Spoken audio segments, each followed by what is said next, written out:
Oh my, oh my. The whole idea of digital cash as a distributed system is that you can, entirely on your own authority, create a message on your computer which sends money to anywhere in the world. And the problem with that is that you can create contradictory messages. Because if you have the right to spend some funds, you can create two messages which send the same funds to two different people.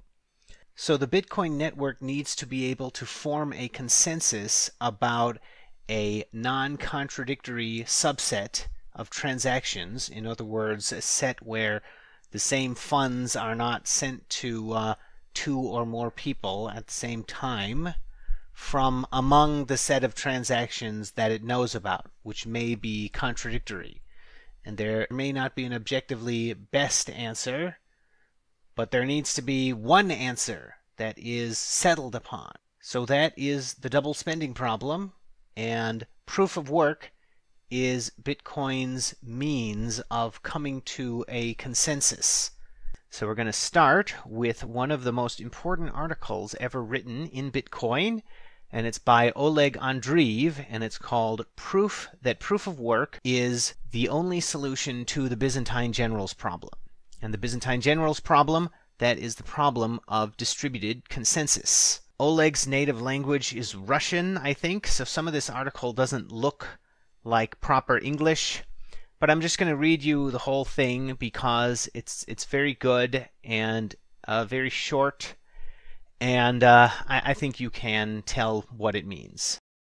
The problem of blockchain synchronization is the following. Imagine you are sitting in a bunker. You have no idea what people are out there and what are their intentions. You only receive some incoming messages from strangers that may contain anything. They can be just random garbage or deliberately crafted messages to confuse you or lie to you. You never know. You cannot trust anyone.e. The problem of money, or any other social contract, is that everyone should be able to know what the majority agrees to without trusting some intermediaries. Otherwise, they can easily abuse their special position. If everyone votes for X, then you, sitting in a bunker, must somehow independently figure out that all those other people indeed voted for X, and not for Y or Z. But remember, you cannot trust anyone's message, and messages are the only thing you get from the outside world. So that's the Byzantine general problem right there. And he didn't say what Byzantine generals means, but I actually think his depiction is much better than the traditional story of Byzantine generals, so I'm not going to go into it either. So the Byzantine general problem, that is the distributed consensus problem. But it is also the problem of the social contract. And so it looks just like a computer science problem, but it's really a much bigger thing. It's the problem of how do we all agree on what rules to live by. When two propositions arrive into your bunker, X and Y, we have no trusted reference point to figure out which one is supported by the majority of other people. We only have data in itself to judge which one we should choose as the main one.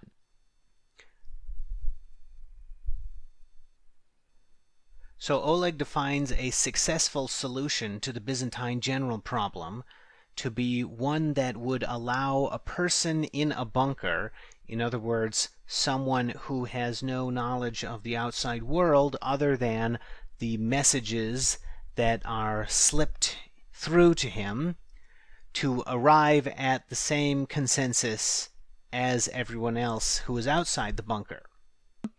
So the bunker, that's kind of like your computer, because your computer only receives digital messages from the outside world, and that's the only thing it knows how to look at. And you're kind of like the person in the bunker, because you don't know what you can trust that is coming to you from the outside world. But you are not absolutely in the bunker, right? Because you do have some reliable knowledge of the outside world. We all do. We all have some reliable knowledge of the outside world, and some of us have different amounts, and we have knowledge about different things, but none of us is 100% in the bunker. However, the hypothetical person in the bunker is the definition for our success case. To make things simpler, we are not trying to apply subjective judgment to either proposition, but only trying to make everyone agree to a single option. In case of Bitcoin, it is a reasonable assumption.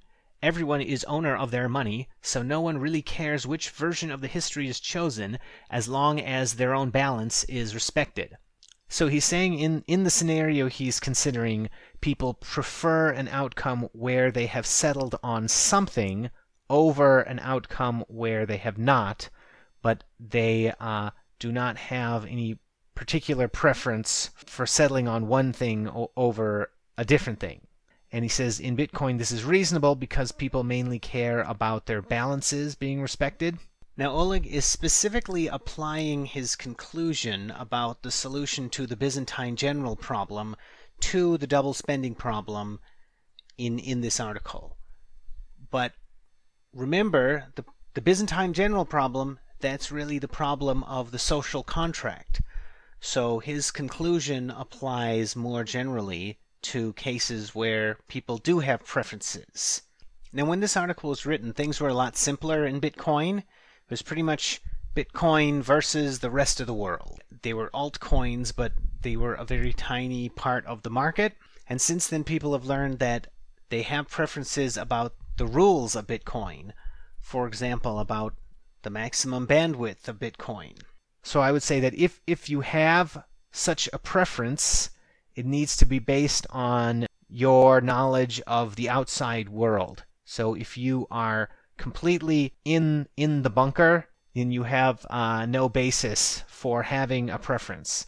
But if you do have reliable information about the outside world, you might know beforehand, you might know earlier than other people which rules will be adopted. And then you can make an investment action based on that. And all investment is about predicting the future. So if you are in the bunker entirely, then you can never beat the market. But any reliable information that you have about the outside world, in other words, any way that you are outside the bunker, that is how you beat the market. And you cannot consistently beat the market because you can't consistently have reliable knowledge of the outside world. When you do have reliable knowledge of the outside world, you're fortunate. So how should X be distinct from Y that we know for sure that no one can accidentally choose Y, Z, or W? So Oleg is saying, how does the person in the bunker know?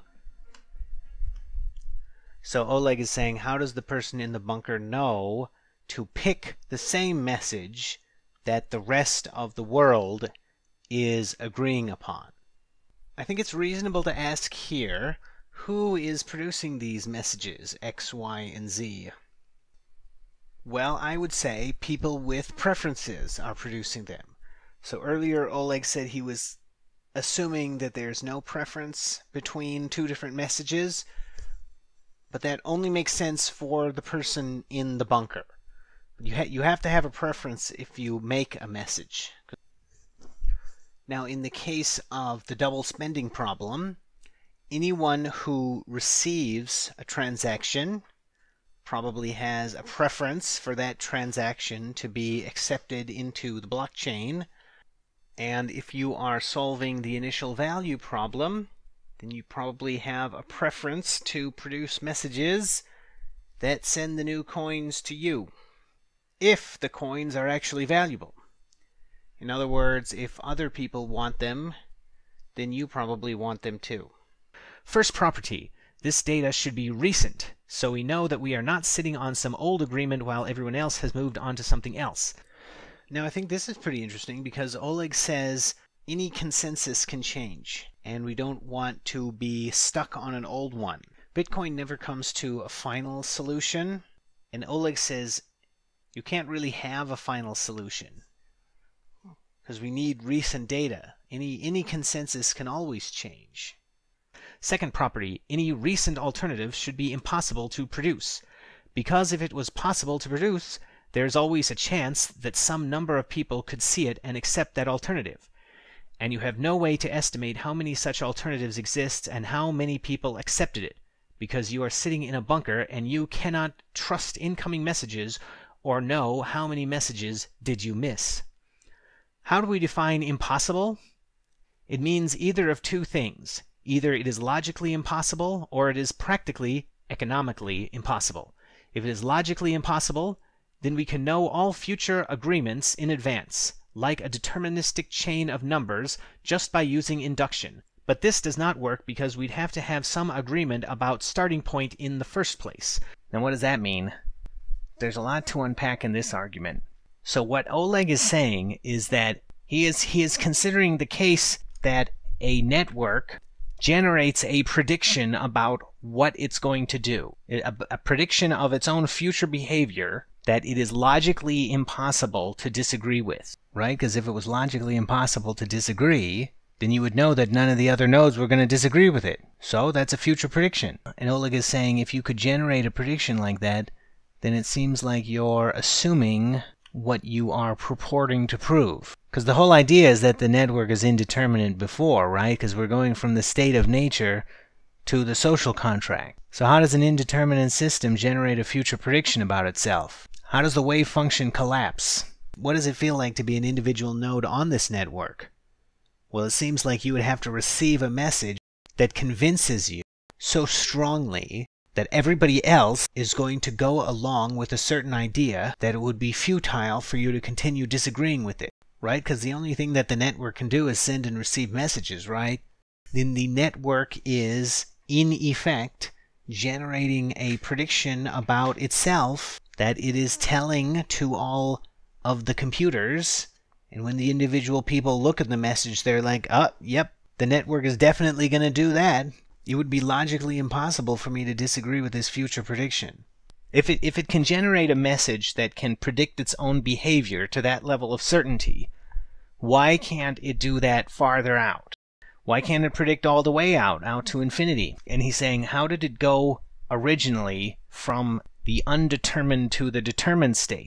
If the network transitions from the state of nature to a social contract, what does the social contract message look like? How can you have an individual message that can somehow convey information about the entire network and convey information that's so reliable that it's logically impossible for anybody to disagree with it? How could that message convincingly convey what everybody else is going to do to someone who is in a bunker? Now Oleg says then we can know all future agreements in advance like a deterministic chain of numbers. And I think there's kind of a problem there because maybe there's some other source of indeterminacy. Just because the network generated one future prediction about itself doesn't mean it can keep doing this forever. Maybe there was something special about that time. What was it? What happened? Now, I don't think that Oleg has shown that a transition from the state of nature to the social contract is impossible, but he has shown that there's something suspicious about it. Because there's something suspicious about an infinite future prediction, isn't there? But that's not impossible. You could have an infinite future prediction. It's just that normally you can't have that. Now there's a proof about this that I learned in my distributed systems class, and what it says is that if the individual nodes on the network have agency, then a consensus can happen, but only by coincidence. And there's no way to guarantee a consensus. So remember earlier Oleg said we need to choose between message X and Y. Well, maybe everybody just chooses X. And then there's no infinite future prediction generated about the network. But you can't guarantee that that scenario is always going to happen, right?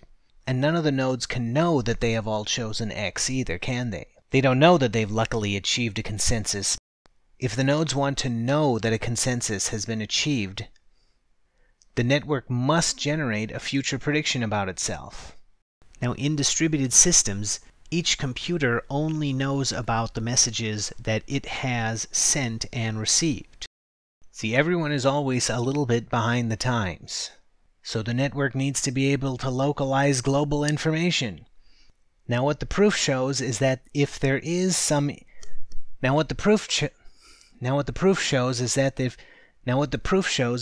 there is information like this, This happens initially at one point. In other words, one node on the network makes a choice that ultimately transitions the whole network from indeterminate to determinate, right? From state of nature to social contract.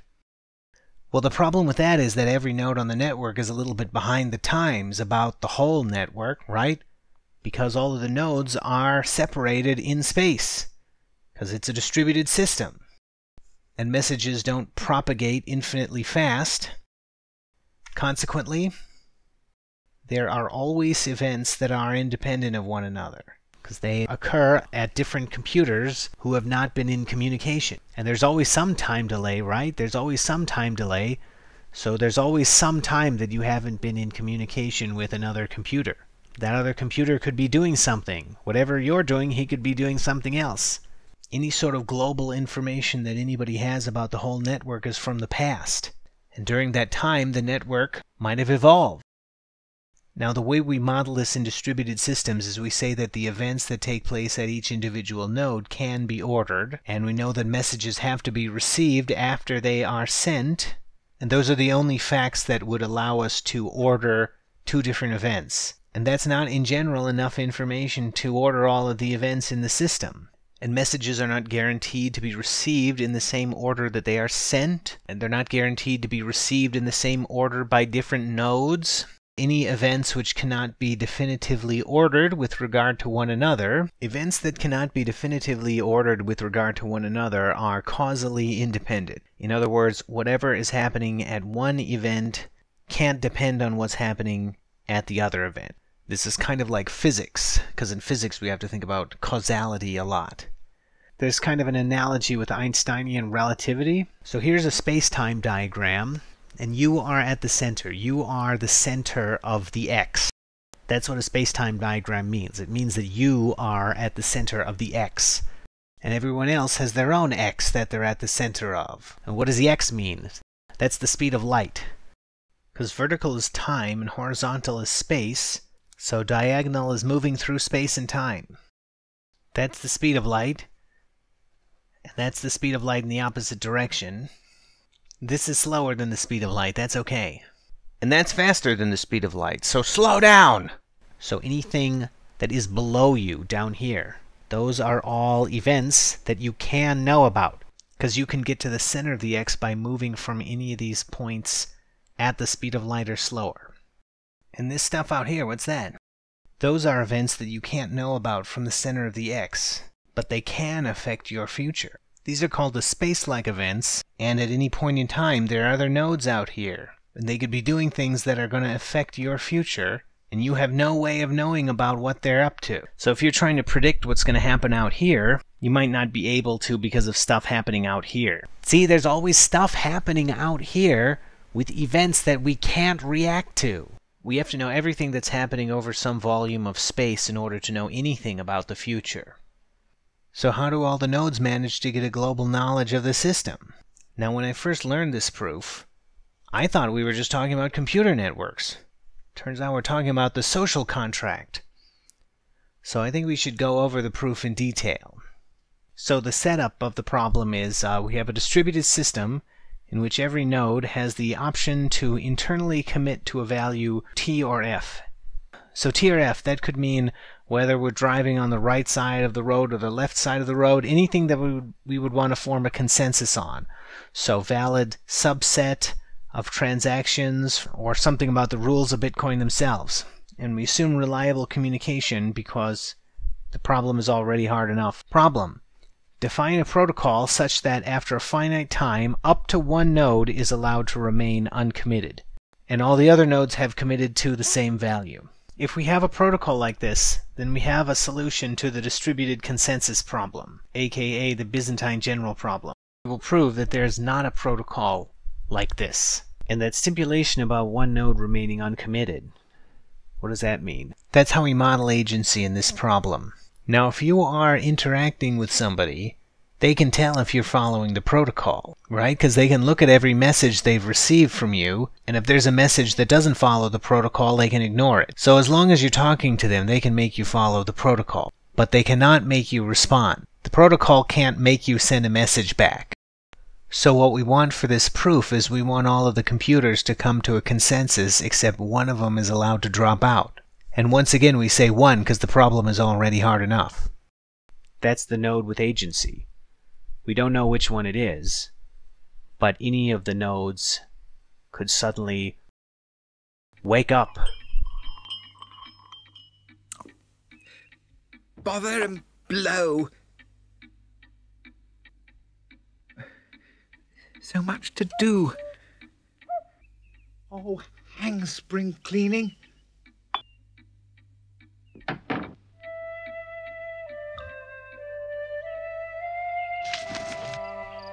Oh my, oh my.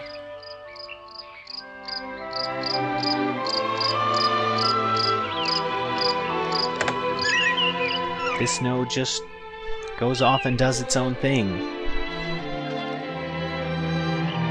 And we say just one node is allowed to do that because the problem is hard enough with just one. And if even one node is allowed to act with agency, then there's no final solution to the distributed consensus problem. You know what this node is called in my distributed systems book? The faulty node. It's called a faulty node because it stops responding. How Orwellian. Definition: bivalent state, a state containing both T and F outcomes among its possible futures. An X-valent state is a state that contains only X outcomes in its future. So bivalent is like the state of nature. An X-valent is some social contract. And it's a very short social contract because it's only 1 bit long. But if we can get 1 bit, then we can get more bits. Definition: event is something which happens in a distributed system.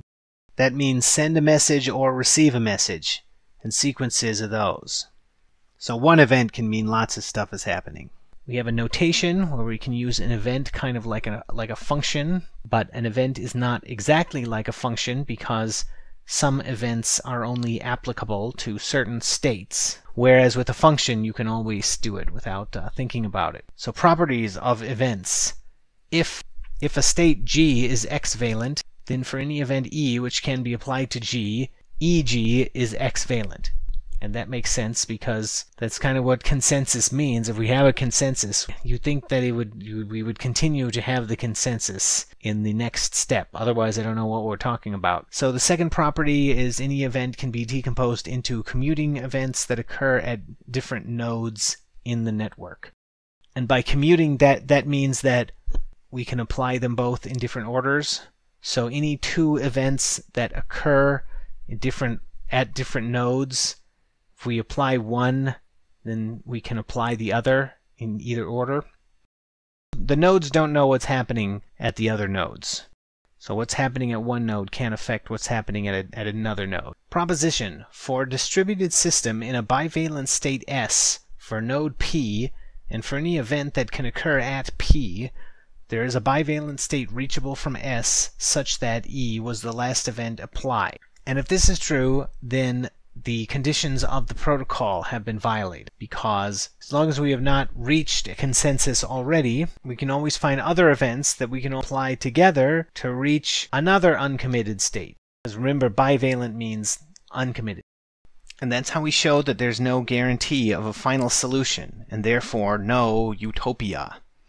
A consensus can arise, but if it does, it arises as a result of serendipity. And let's not knock serendipity. You should definitely use it if you ever encounter it. Let G be the set of states reachable from S via a series of events which does not include E. And let H equal the set of states E of S prime, where S prime is an element of G. So H is what we get when we apply E to every element of G. So H is like the moment that the social contract is achieved. And we are assuming that it has happened somehow. That's the assumption we're going to falsify eventually. And E is the event which causes the social contract to happen. And G is everything that could happen to the initial state S while E is happening, before the other nodes have learned about it. Assumption 1. H contains no bivalent state. In other words, every state is T or F valent, which means that there are bivalent states in H. which means that the system is still undetermined. Undetermined because of a faulty node. You're not a faulty node if you find a better path in life. You're the node with agency. Proposition. H contains both T-valent and F-valent states. Proof. And there's the proof. Let X equal the valence of E of S. Proposition.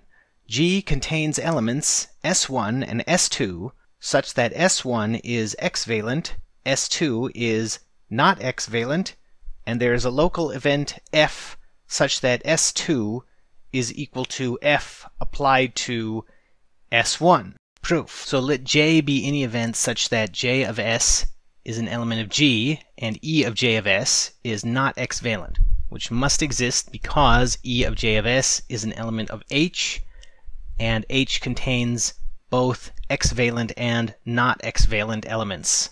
And we can get to any element of H via G, and then applying E. Now remember when I said any event can be decomposed into local events? So we do that with J, and as we go along the route, we apply E to each state along the way, and the first one, which turns out to be not X-valent, we call that S2, and then the one immediately prior to that, which was X-valent, we call that X1, and then F is the local event that takes S1 to S2. Let Q be the node at which F occurs. So we've got two cases, because this node Q, it could be the one that we're already talking about, which is P, or it could be a different one. So case 1, we'll say they're different.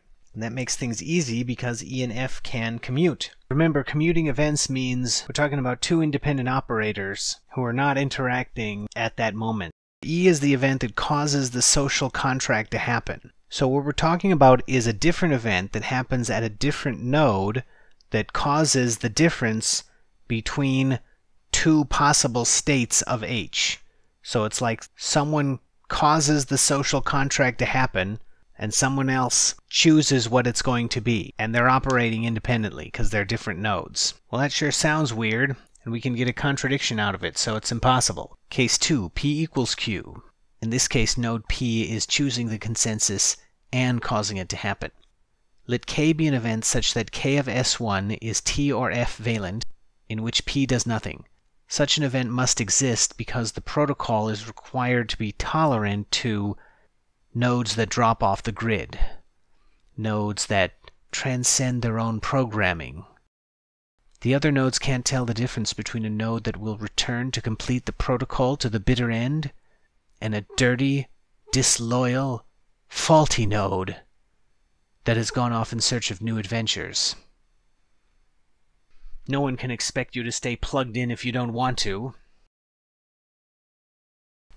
The node that decided there's more out there. And Bitcoin needs to be tolerant of faulty nodes in order to succeed. But the rest of the system doesn't know. It can't tell the difference between somebody who dropped out and somebody who's going to show up again. So if they haven't heard from you in a while, they have to start working on their own consensus. And that's what event T is. And we can get a contradiction with that, and thus have proved proposition 1, which completes the proof that there is no final solution to the Byzantine general problem. It is impossible to guarantee that a consensus will happen, because at no point does any node have the choice to. So there's the proof, and at first glance it looks like it's about a network of computers, but it's really about the social contract. It shows us that we can never have utopia, because to me that's what a final solution means. That's utopia. That's the idea of utopia. We figured out the perfect society. Let's take a closer look at this picture. This is from the cover of the book Leviathan, which I have altered slightly, and it depicts the sovereign. The sovereign is an idea, and the sovereign is a big man made out of little people. And if you zoom in on these people, what do you notice about them? None of them are facing the camera. They're all looking at the sovereign. What do you think would happen if they looked away? What do you think would happen if they turned around? I would argue that the sovereign would cease to exist, and it is the fact that they are looking at a central location which creates him. The sovereign's existence is being the center of attention, because the sovereign is a network that wants to achieve a final solution. Well, we can't have that as long as people have agency, as long as they have the ability to imagine different arrangements. This book also shows that you can have a consensus if the nodes are not allowed to have agency. But really, what kind of consensus is that? These people have a consensus, but in order to have it, they can't even turn around. Bitcoin isn't like that. Bitcoin is a beacon. You can look away from Bitcoin, and you can find it again when you look back. Remember what I said earlier about serendipity? These people don't get to have as much serendipity because they're not allowed to act independently. There's lots of serendipity in Bitcoin, because you can be a faulty node. You can wander away and stop thinking about Bitcoin. And a lot of these people are doing interesting things. And Bitcoin needs faulty nodes in order to succeed. Now what about Dr. Manhattan? The point of his character is that he actually has no agency. And that's because he can see the future. So he's like the greatest investor. That's how you succeed in investing, is you make bets on the future. And if you knew all of the strands of causality like him, you would see that there is only one optimal choice. In real life, you're lucky if you can see one strand of causality. But if you can just act differently from other people, then you are your own strand of causality that other people have to deal with. Dr. Manhattan is also like someone who sees himself as a physical system. The most powerful thing in the universe, still just a puppet.